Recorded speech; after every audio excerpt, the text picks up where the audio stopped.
Hello everyone, welcome back to my channel Liza's kitchen. শীতকালে প্রায় প্রত্যেক বাড়িতেই খেজুরের গুড় খাওয়া হয়ে থাকে। আর সেই গুড় দিয়েই যদি বানিয়ে ফেলা যায় নরম তুলতুলে রসগোল্লা, তাহলে কেমন হয় বলুন তো? গুড় দিয়ে কিভাবে রসগোল্লা বানাবেন সেটাই ভাবছেন তো? তাহলে আর ভাবনা নয়, আমার এই রেসিপিটা সম্পূর্ণ দেখুন আর চটপট বাড়িতেই বানিয়ে ফেলুন এই গুড়ের রসগোল্লা। গুড়ের রসগোল্লা বানানোর জন্য আমি এখানে নিয়েছি 300 গ্রাম ছানা,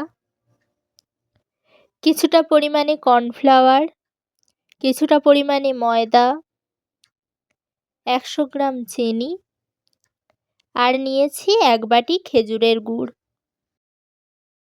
প্রথমেই হাত দিয়ে ছানাটাকে বেশ কিছুক্ষণ ধরে মাখিয়ে নিতে হবে।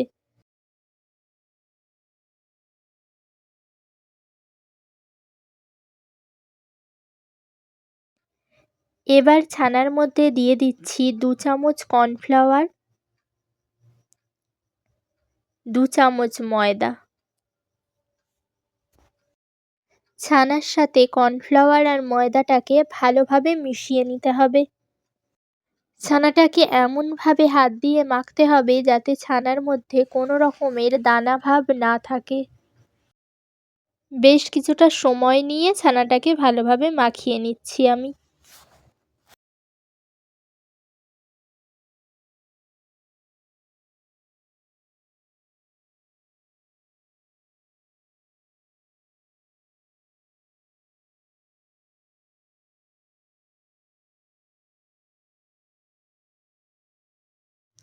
ছানাটাকে ভালোভাবে মাখানো হয়ে গিয়েছে, এর মধ্যে আর কোনো প্রকার দানা ভাব নেই। এবার এটাকে একটি মণ্ড করে নিয়েছি। এর থেকে এবার একটা ছোট লেচি কেটে নেব।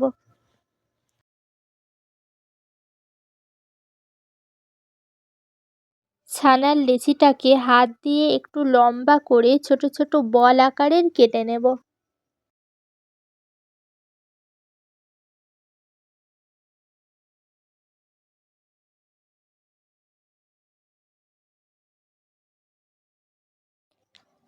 ছানার বলটাকে 2 হাতের মাঝখানে রেখে ভালোভাবে গোল করে নিতে হবে।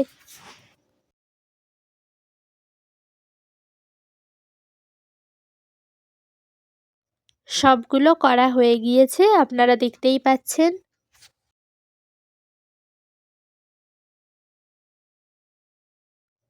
গুড় আর চিনি দিয়ে এবার শিরা তৈরি করে নেব।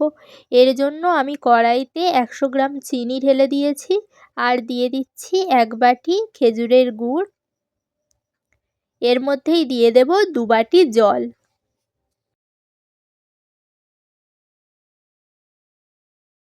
এগুলোকে একটু মিশিয়ে নিচ্ছি। কড়াইটাকে গ্যাসে বসিয়ে দিয়েছি। এই জলটাকে ভালোভাবে ফুটিয়ে শিরা তৈরি করে নিতে হবে। গুড় আর চিনির শিরাটা খুব ভালোভাবেই ফুটছে। এবার এই ফুটন্ত শিরার মধ্যে রসগোল্লাগুলো এক এক করে ছেড়ে দিতে হবে।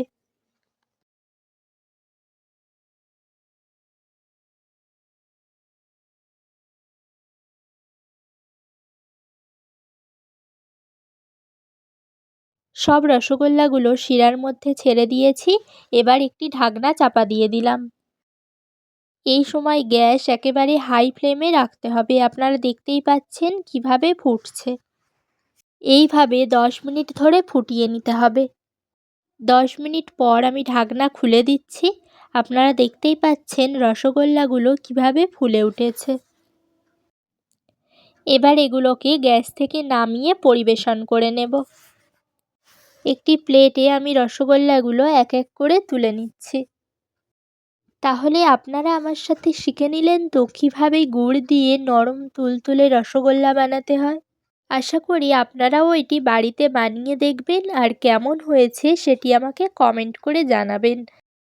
আমার ভিডিওগুলো ভালো লাগলে সাবস্ক্রাইব করে পাশে থাকবেন। দেখা হবে আগামী ভিডিওতে। সবাই ভালো থাকবেন, সুস্থ থাকবেন।